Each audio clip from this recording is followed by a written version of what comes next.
Good morning. Good morning. I'm New York State Assemblyman Steve Stern. It's my privilege to represent the 10th Assembly District on Long Island. I'm so pleased to be joined by many of my colleagues from the New York State Senate, the New York State Assembly. We'll be hearing from many of them shortly, and from so many of not just dignitaries that have joined us today, but true leaders in our local communities all throughout New York State that have come together to send this very important message to everyone today. If you ask some of our healthcare and treatment professionals that are with us today, they would say that we are here to discuss a public health crisis. If you spoke with some of the outstanding men and women of law enforcement, some of the true heroes of our communities, they will tell you that we're here to talk about public safety.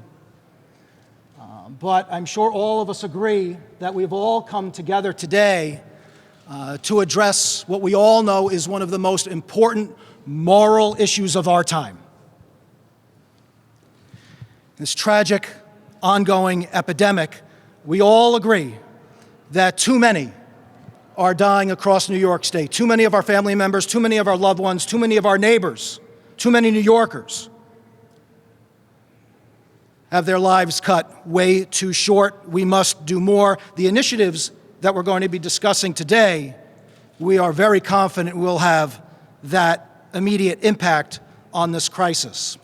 Before I introduce some of the speakers, I first and foremost would like to thank our outstanding Suffolk County District Attorney, Ray Tierney.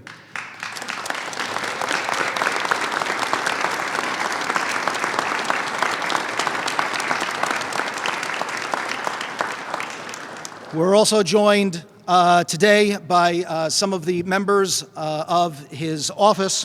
Alan Bodie is with us today. Alan, you're around someplace.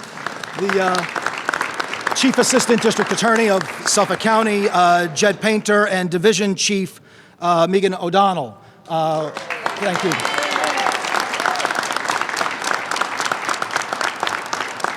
Before we talk about some of the specifics of these four initiatives, I'm very proud to be the Assembly sponsor of our fall bills. I'm proud to be the sponsor, along with many of my Assembly colleagues, but I got to tell you, I'm not just proud of the substance of these initiatives, I'm really proud of the process. This is how good policy gets done. Good policy working with law enforcement professionals, public health professionals, stakeholders, but most importantly, to hear the voices of the families of those that we have lost way too soon. We have every confidence together that by working together at all levels of government, that these initiatives will have the critically important impact that we all know that we need. New York is too far behind. We have to lead from the front, and together with the leadership of DA Tierney, we are sending that important message to all of our colleagues in the building today and all of our neighbors throughout New York State. Thank you.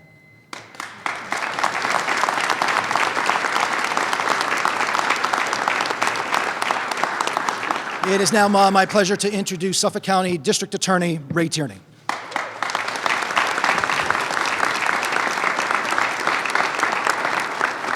You know, I want to thank Steve for those kind words. That is going to be a tough act to follow because he's really hit all of the points and framed the issue very well. But what we wanted to do is we wanted to come up as a contingent from Long Island, and I'm joined immediately to my right. I'm joined by our colleague in Nassau County, the excellent District Attorney from Nassau County, Ann Donnelly.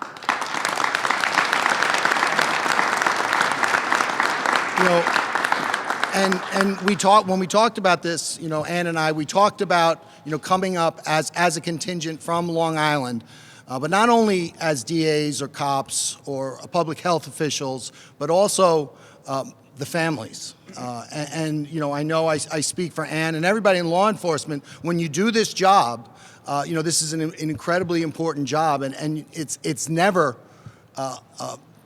felt as much as when you talk to the families who've suffered as a result of this opioid overdose epidemic.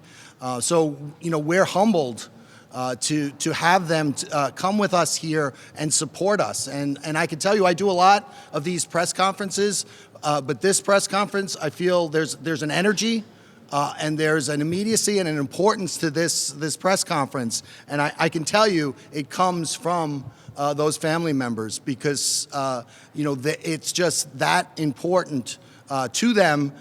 And I want to thank them, because they've each suffered an incredible personal tragedy. But what is it that they've done with that tragedy? They've decided, and to a person, they tell us, look, we just want to make sure that no family ever has to go through what we just went through. And so after dealing with that tragedy, to immediately think of other people, it's inspiring, and I just want to thank them all so very much for coming. Thank you all very much.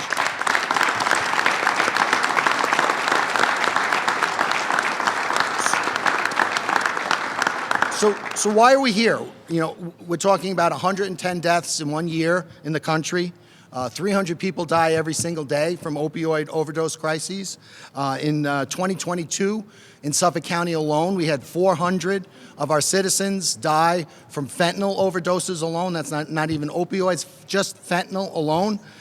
This is an epidemic. This is a crisis. And as Steve said, whether it's a public safety crisis, a public health crisis, you call it whatever you like, the time for talking has ended and the time for action has begun. So that's why we're here, and we came together because we want to start this dialogue. And the way you start this dialogue is with what we consider to be these very four common sense, modest approaches that we think will really help us in addressing this epidemic.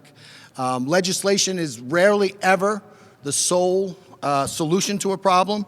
And this problem is no different. But I think these four, again, modest proposals will really help us in combating this problem, not only in prosecuting those that would sell this poison on our streets, but also dealing with the aftermath and really ending or at least turning the tide back from losing so many people every year. I want to thank. There's so many people we could thank, but we certainly want to thank Assemblyman Steve Stern for his great work, not only in this case but in a lot of other public safety initiatives. And again, Steve and I talk about this all the time. Public safety is not a partisan issue. It is something that is bipartisan, and we all understand that. Everyone in this room certainly understands that. We have our Senator Dean Murray, Senator Anthony Palumbo. Senator Palumbo is somebody who we've been working with in the short time that Dean's been here. He's been working with us on these issues as well, so we certainly thank him as well. We have Senator Steve Rhodes from Nassau County, who is working with Ann. We have Senator Rob Rullison from the Poughkeepsie area. He's not from Long Island, but we're not going to hold that against him. He's a little outnumbered in this crowd, but that's why. He's got some important legislation that he's going to be discussing. Of course, we have our outstanding Nassau County DA, Ann Donnelly, who shares our commitment. And we're blessed in Suffolk County. We have the Atlantic Ocean on one side and Ann Donnelly on the other. So we're in pretty good shape. We also, I believe, have Chief Taylor Goodspeed, who's representing Richmond County District Attorney Mike McMahon. So we certainly thank him as well. And again, we're here to talk about this legislative package, which is bipartisan and supported by both sides of the aisle. Also joining us is a number of law enforcement agencies, which the support from our law enforcement agencies has been overwhelming. We want to thank them. We have the Suffolk County Sheriff's Office. We have Suffolk County Police Department's PBA. Their president, Lou Vitello, and a number of their officers came and have been really extremely helpful in this initiative. We've got the Southampton Village PBA. We've got the Suffolk County Correction Officers Association. We have the Suffolk County Sheriff's Office Deputy Sheriff's PBA. We have the Suffolk County Superior Officers Association. We have the Eastern Long Island Police Conference. We have the Suffolk County Police Asian Jade Society. We have the Police Association of Suffolk County. We have the Vice President of the Nassau County PBA, Kevin Mullick, and his agency with the Nassau County PBA supporting us. And we have members of the Nassau County District Attorneys Investigators Association. And again, you know, those law enforcement agencies who are here, it underscores the importance of what we're talking about and their understanding of we need to do something about this crisis. So I really want to thank them. I also want to thank our Division Chief, Megan O'Donnell, for her hard work in putting this together. I have a number of folks on my staff here, but I want to especially recognize my ADAs, Danny Davis, Nicole Felice, and Lauren Gollenbach. They're part of the ADAs who work on our overdose cases. And they're the ones who, you know, unfortunately, when someone passes away and we start the investigation, they're the ones who are excellent investigators in the Suffolk County Police Department and our East End agencies. Our ADAs are the first call, and we start that process of trying to link that overdose to that dealer, and it's impactful work, and we want to thank them for their hard work.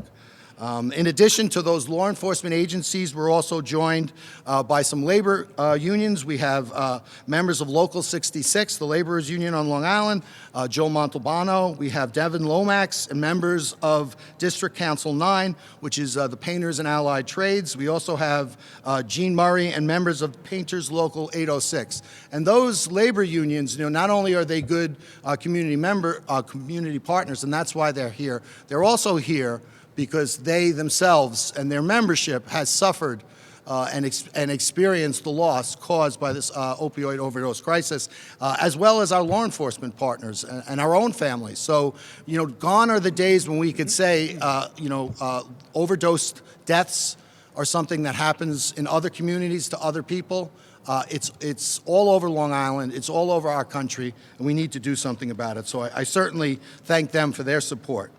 And we're here, again, because we want to start this conversation and we want to demand change. And the change starts with this legislation.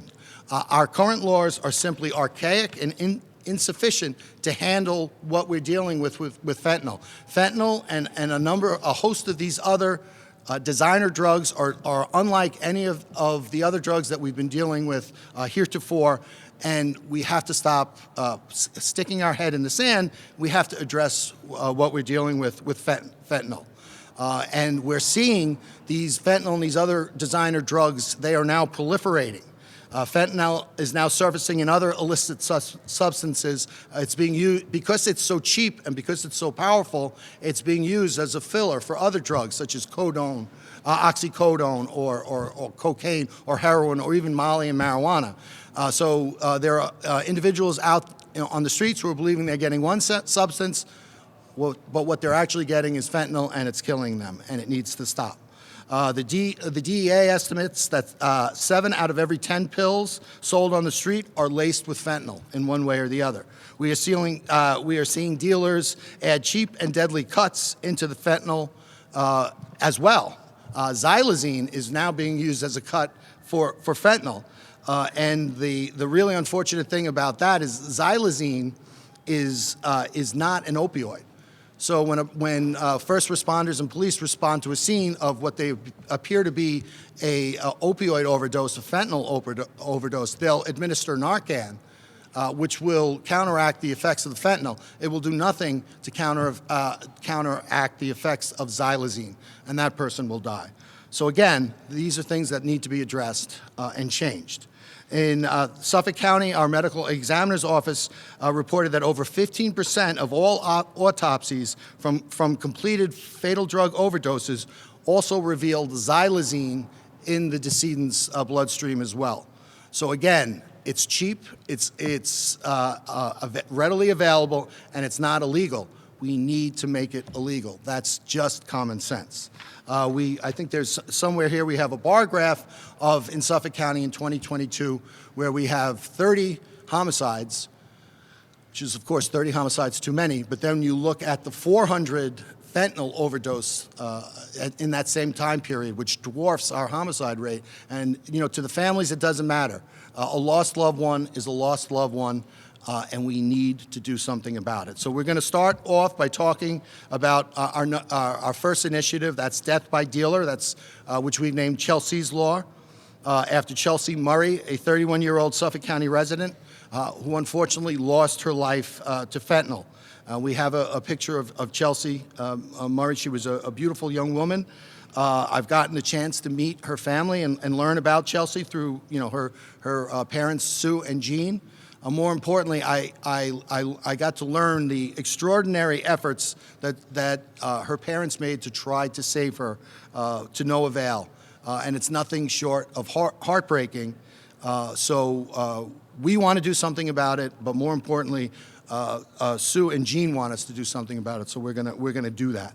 And what we want to do with Chelsea's Law is we want to be able to charge individuals, hold individuals who sell fentanyl, which results in the death of the other, hold them responsible for that, charge them with manslaughter.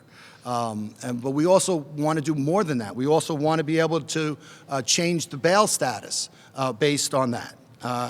And we also want to be able to change the victim's family's ability to get compensation from the victim's fund. Right now, under New York State law, if you are in a family that's lost someone to an opioid overdose, you are not eligible for the victim's compensation fund. Again, does not make any sense. We need to change it.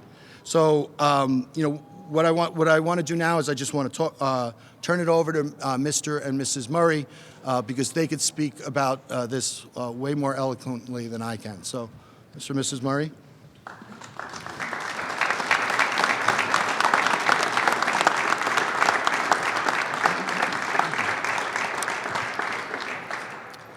Hi, my name's Gene, and this is my wife, Sue Murray. We're here today to thank everybody for the support of pushing through Chelsea's Law. But it's not just about my daughter.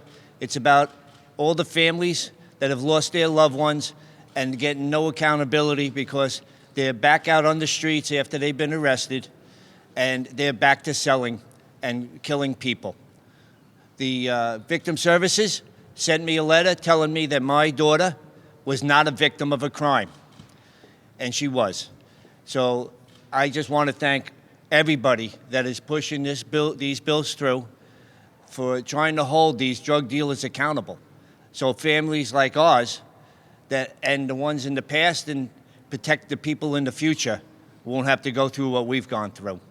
So thank you so much to everybody, District Attorney Mr. Tierney and District Attorney from Nassau County and everybody for pushing these bills through. I hope, we get bipartisan support and pass them because it's a common sense bill. We live with these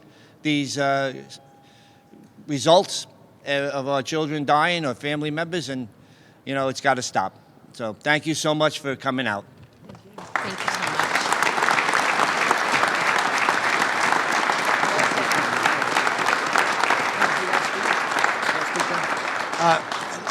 Next, we'll hear from DA Ann Donnelly from Nassau County. Thank you, Greg.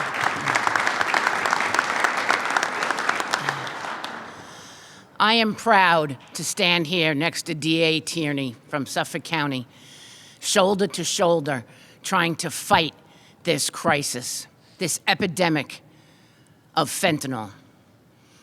Too many of our children are dying. We arrest a drug dealer for selling drugs laced with fentanyl, and we can't ask for bail. So they walk out on the street the next day to sell their poison to someone else's child, who could end up dead. We want to hold them accountable. We're asking Albany to listen to us. These changes that DA Tierney is putting forward are common sense, and they need to be made. They will save lives. They will save our children and our families. Our job as district attorneys is to make sure we do everything we can to keep our families in Nassau and Suffolk County safe. And this will go a long way to doing that. So thank you.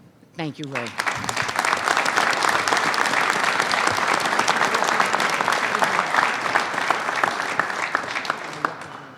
You know, I think it's, when we talk about these laws, we're not seeking to go back to the draconian Rockefeller laws of the past. We're just looking for, common sense changes in light of what's going on. And I can tell you with regard to the Murray case, the Murrays, they knew what was going on, and they assisted in the investigation and the prosecution because they were so intricately involved in trying to help their daughter, the great job that they did wasn't enough. They need our help, and they need these laws to be passed.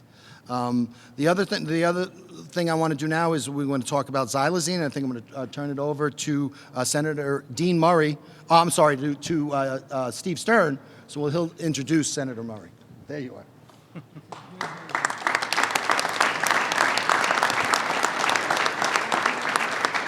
Like I said earlier, it's been a personal privilege to be part of this process and to work with outstanding professional partners, as well as partners on the other side of the floor, the other side of the building, my dear friends in the Senate. And so it's a pleasure to introduce Senator Dean Murray. Thank you, Steve. Thank you, everyone, for being here. I want to specifically thank D.A. Tierney for all of his efforts, and all of my colleagues, law enforcement, our healthcare professionals, and mostly the families that are here telling their stories, sharing their painful stories. Listen, what you've heard so far, it is common sense. We pass thousands of bills up here each year, all of them important in one way or another, but this package of 4 bills, this is literally about life and death. Talking about xylazine, understand this package of bills also is going after the dealers, the people pushing this poison. They are preying on people with an addiction, people who are weak, they are vulnerable, and they're preying on them. So they're telling them one thing, I'm going to give you this, that, or the other, not telling them that they're lacing it with fentanyl or lacing it or cutting it with xylazine. Do you know what xylazine is? And I want to show a graphic right here. There's a graphic right behind Senator Martin's. This is what xylazine does to the human body. Xylazine is a sedative for large farm animals, for horses, for cattle. That's what it's used for. You've got dealers using this to cut fentanyl and other drugs, and this is what is happening. If this doesn't scream common sense that we make this illegal to be in the hands of dealers, I don't know what does. So we hope that the message gets across, because we need this to happen so we will save lives. Thank you.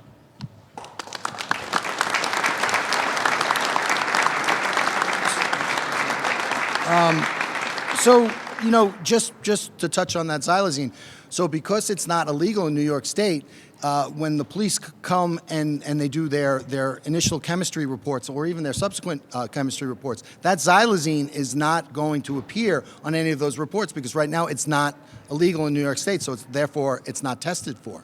But when we go to the morgue and we do the toxicology of the victims, that's where we find the xylazine. And that's where we're finding more and more xylazine mixed with these other deadly substances. So again, as Senator Murray and everyone else has said, it's only common sense that we make this illegal. It's insane.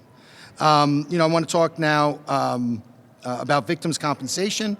The Murrays talked about that. We have the letter that the Murrays received after the death of their daughter, where they were told by New York State that they are not the victims of a crime. Again, this is something that we need to change. We need to deal with the victims of this epidemic. We need to give them assistance, and we need to give them their support, and this is the least we can do. Do you want to say something? Sure. And I think Senator Murray is going to talk about this as well. So I'm back again. So I'm actually sponsoring with Assemblyman Stern both the xylazine bill and this victims' compensation bill, and why? So I've had people say, are we going to actually allow anyone who has an overdose to get victims' compensation? And the answer is no. It's not about that. What we're talking about here, and I go back to, we're talking about dealers who are taking advantage of people in the throes of an addiction.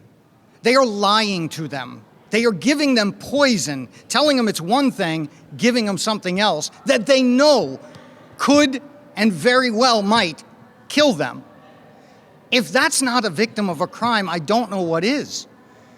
What the dealers do is they do this. They say that I have the best drugs. These are the greatest. You're going to love these. And you've got a victim who says, well, I'm afraid of this. I'm hearing this fentanyl. That's very deadly. I don't want that. I don't want it. No, it doesn't have that. It's fine. This is just really good stuff. They're lying. They're lacing it with the fentanyl, or they're lacing it with the xylazine. And sure enough, you've got people dying. Again, if that is not a crime, I don't know what is.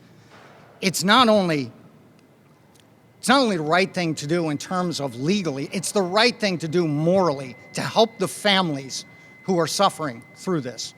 So again, I hope my colleagues, I hope the governor is listening, and I hope we get these done because, again, this is about saving lives. Thank you.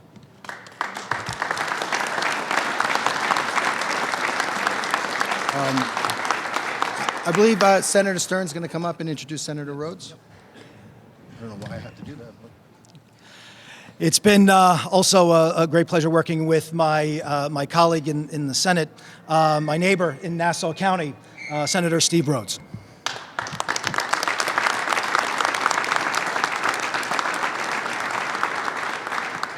Let's have another big hand for Assemblyman Steve Stern and everything that he's done to bring these to the forward,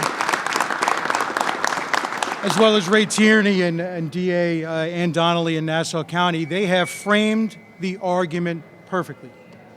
People are dying every single day as a result of synthetic opioids, as a result of fentanyl. And to give you some perspective, and I must, again, echo Ray Tierney's comments in thanking the families that are here today for having the courage to come forward and turn their personal tragedy into an opportunity to do something good and save lives. Let's give them a round of applause, please.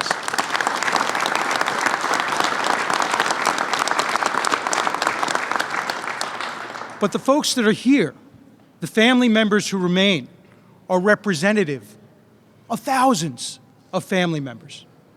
In 2021 alone, 5,000 New Yorkers died as a result of fentanyl overdoses. In the year ending 2022, July 31st of 2022, nationwide, over 100,000 of our fellow citizens lost their lives as a result of fentanyl overdoses. And to give you an idea, in your pocket right now, you probably have a penny, a Lincoln Head cent, right? Enough fentanyl to cover the nose on Abraham Lincoln's face is enough fentanyl to kill you. In order to be eligible for bail, one would have to have enough fentanyl to actually kill everyone in this Capitol building, everyone in the Legislative Office building, the Alfred E. Smith building across the street, and the Department of Education. An amount to be eligible for bail could fill Citi Field 2.5 times before a district attorney could seek bail and actually hold these dangerous criminals in jail pending their trial. Instead, they're released back out onto the street to peddle their wares and to kill more people. And so one of the bills that we're sponsoring, I'm proud to work with Assemblyman Stern in sponsoring this legislation in the Senate, will give DAs the tools that they need to be able to seek bail.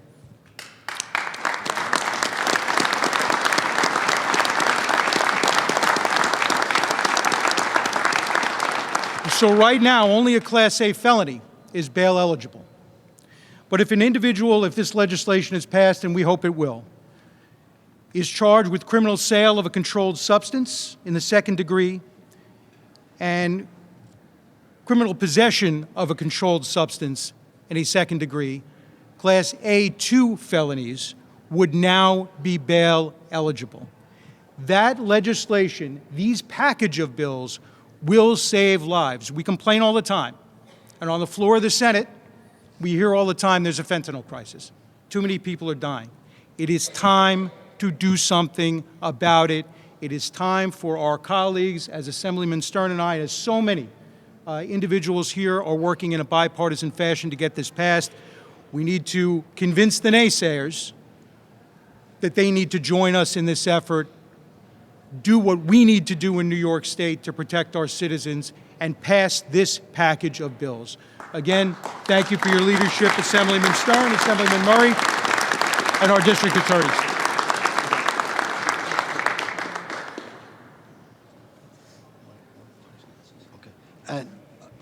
And I think Tony Palumbo is going to have some words for us. Thank you. Thank you. Thank you.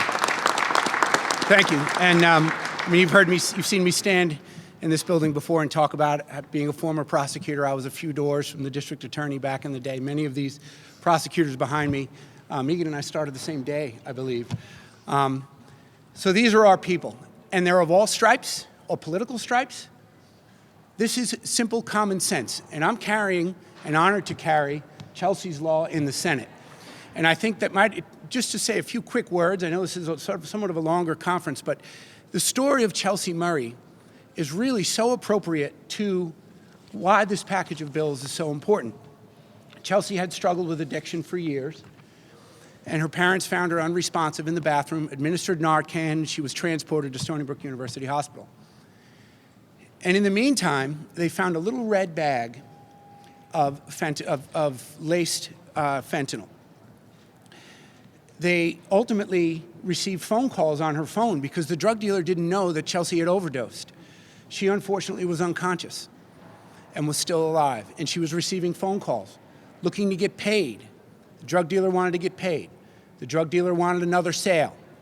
They contacted the Suffolk County Police Department, and that outstanding agency jumped right on it.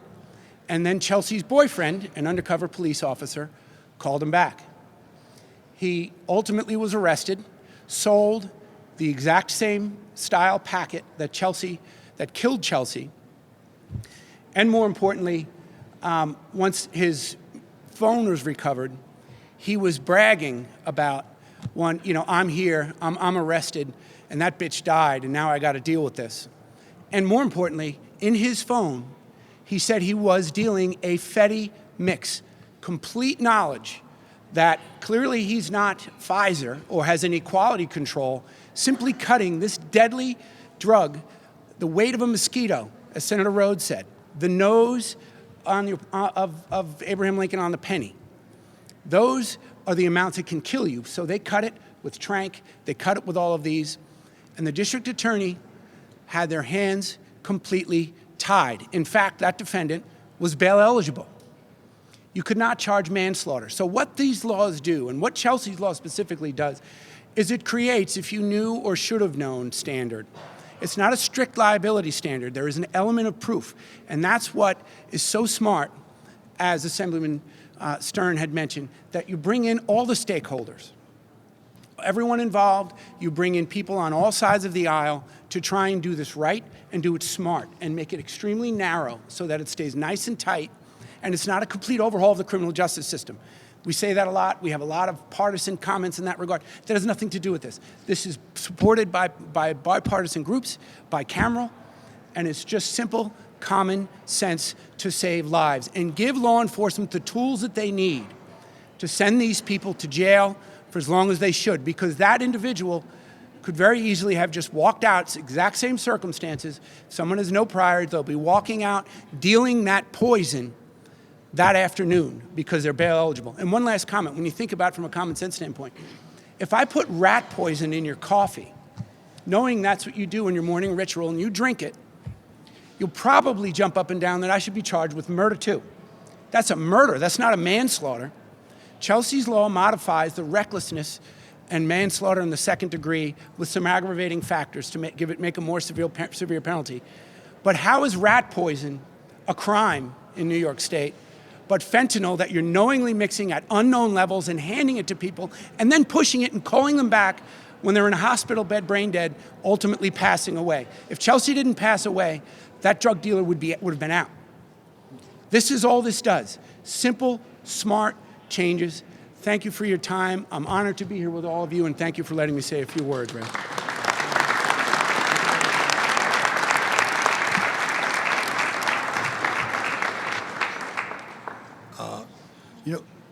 And we just, just talking about the bail reform, and Senator Rhodes talked about it. Senator Palumbo talked about it. Right now, we need enough fentanyl to kill 113,451 people. Anything less than that amount, we can't seek bail. We can seek bail if the fentanyl sale results in the death of an individual. But as you see with Chelsea Murray's case, that takes time. So what happens, practically speaking, is you have, the police get called, there's a mortally injured person, and there's a whole bunch of evidence. Now the police and the DA's office, they have to go through all that evidence, and that will take a period of weeks and even months. Meanwhile, that drug dealer, as Senator Palumbo is saying, that individual, she overdosed, I'm back selling. I got to deal with that, but I still got Fetty. And by the way, the definition of Fetty is a mixture of both fentanyl and heroin. So they know that a person has died, and they're continuing to sell the exact same deadly fentanyl heroin mix because it's all about money to them. We have to disincentivize this conduct. Are we going to bring Senator? Yeah. I want to next bring our only non-Long Islander, Senator Rob Rollison, because he has some very important legislation as well. Thank you. It is an honor to be here, and I want to thank DA Tierney and DA Donnelly. My good friend and colleague, Senator Jack Martins, has in the past, and this is actually an honor to be called the 10th legislator from Long Island. The Hudson Valley that I represent is very similar to Long Island, and we share so many of the same concerns, challenges, and issues.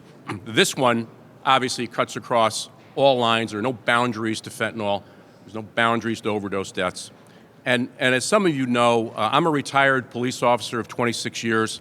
My son is on the job in Westchester County. And I worry about him, of course I do, every single day. But I want to tell you about a story about a City of Poughkeepsie police officer that when I was mayor, I was present when he was sworn in.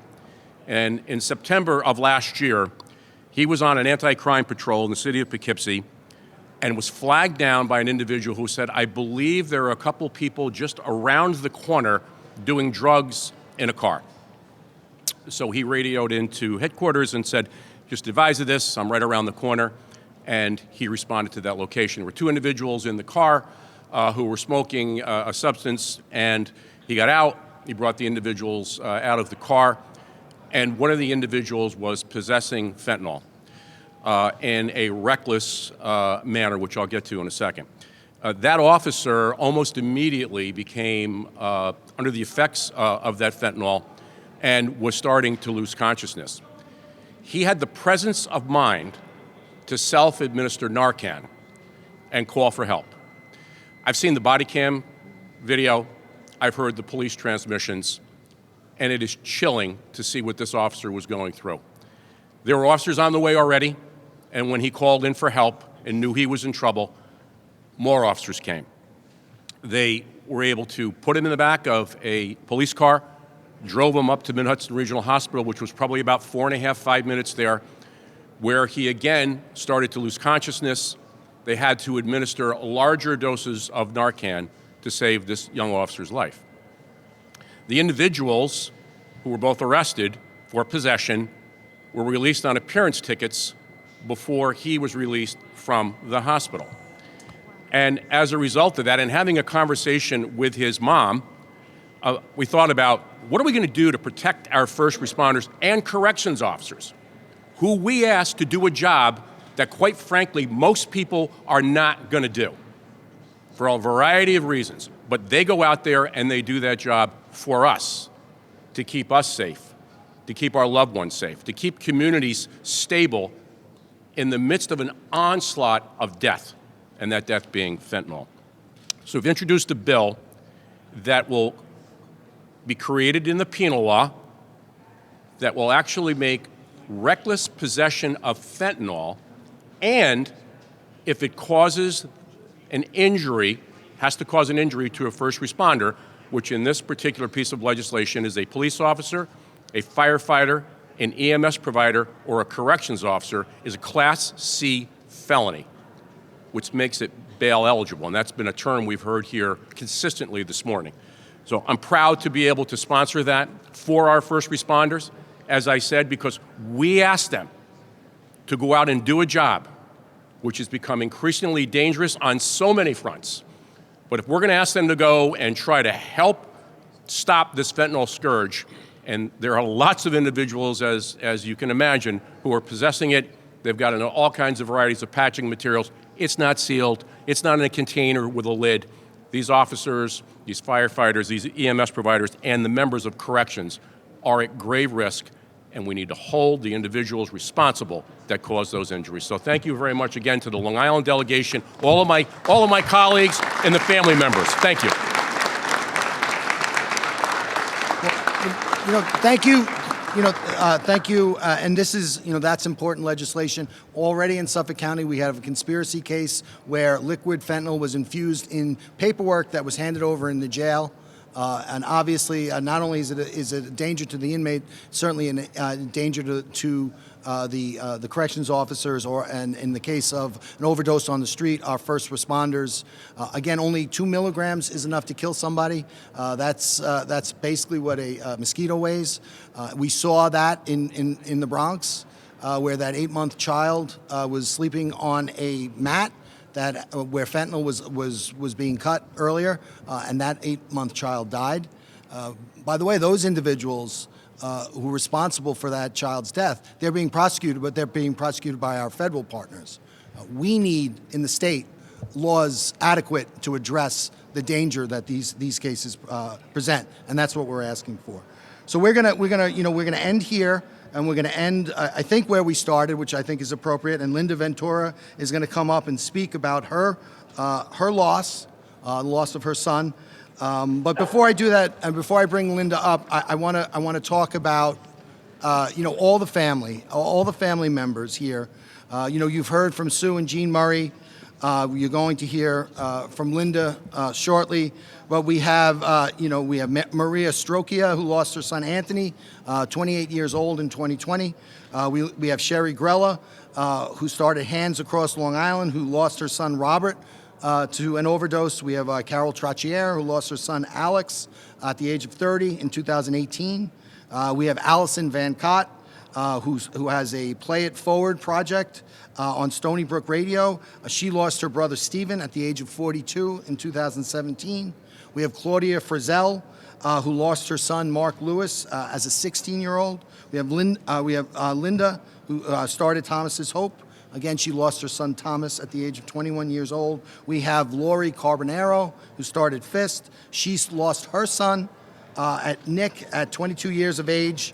We have Paulette Perrault Philippe, who lost her son Gabriel at 15 years of age. She started Gabriel's Hope. We have Dorothy Johnson, who lost her son Max. We have Tammy, who lost her son Dylan, who 29 years of age. We have Julianne, who lost her son John at 42. We have Jim, who lost his son Kyle at 25 years of age. We have Kathy, who lost her son Danny at 22 years of age. We have Karen, who lost her son Donovan at age 30. We have Sharon, who lost her son Vincent at the age of 25. We have Maria, who lost her son Michael, 31 years of age. We have Mary Ellen, who lost her son Jason at 28 years of old. We also, from Local 66, they recently lost one of their workers, Joe, who was 30 years old, and Joe leaves behind a 5-year-old son. Enough is enough.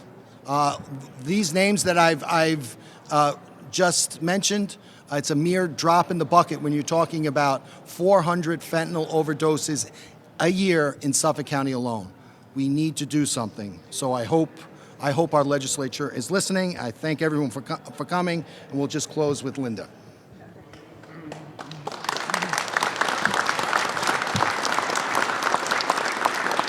Thank you. So it was March 14th, 2012, when I unfortunately joined a club that no parent should ever belong to. But I'm not going to talk about Thomas right now because Thomas is already here. Phil Boyle was just here, and he is a past senator, and in 2014, we changed laws along with Senator Boyle. In 2016, we changed laws. 2018, we changed laws. In 2020, when the governor was trying to take the opioid settlement money, we changed laws. So we're not here today to ask that the laws be changed. These family members are here with me, and we are demanding, this is our house. You guys work for us, and we will not stop until you pass these laws. You need to bring people in recovery to the table and ask them what they need, not tell them what they should do. We need to bring people that are struggling. You know, they're scared on the street. We give out xylazine testing strips. We give out fentanyl testing strips. We give out Narcan. We go into the woods. We go after the homeless, give them blankets. We show them kindness because they're struggling with the disease. And no family member, if any family member could have stopped the death of their loved one, there'd be a lot of kids that would be alive right now and present here. So it's not on the families, it's on. We need common sense legislation. New York City just, declared a public health emergency, which loosens the rein on money coming into the city.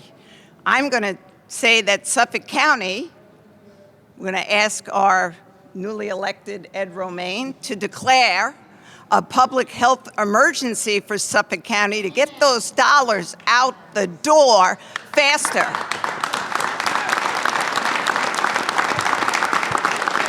More importantly, Governor Hochul, I don't know what you're waiting for, so I have some right from her website, from the Oasis website. In 2018, there were 3,697 overdose deaths.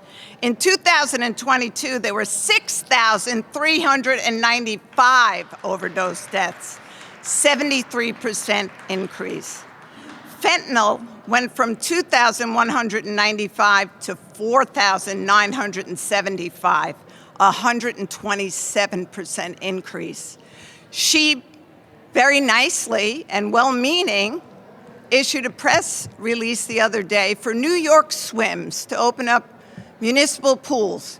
While we are drowning in a sea of fentanyl, we're opening pools. Handle what's in front of you. We're losing our children. We're losing our loved ones. So to all the politicians here, I will hold you accountable. We will come up with a very strategic way to meet with you daily, weekly, monthly in your home office. We're not going to back down.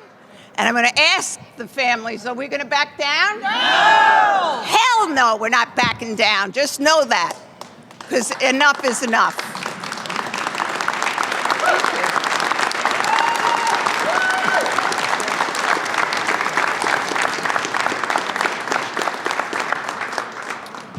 As I said, the victims are their own best advocates because they live it and they live it every day. So thank you so much for that.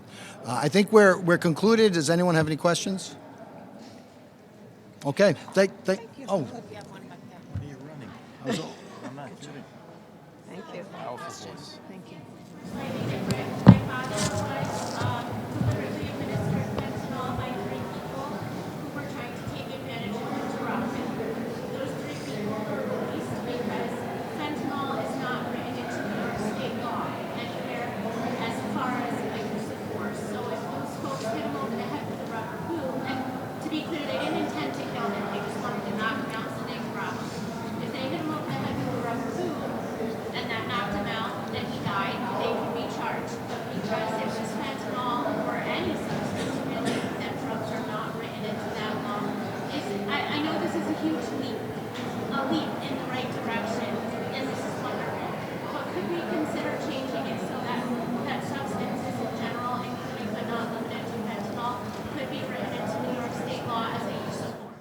So, I think that's an excellent suggestion, but I think your question brings up another issue, which is just how archaic our New York State laws are.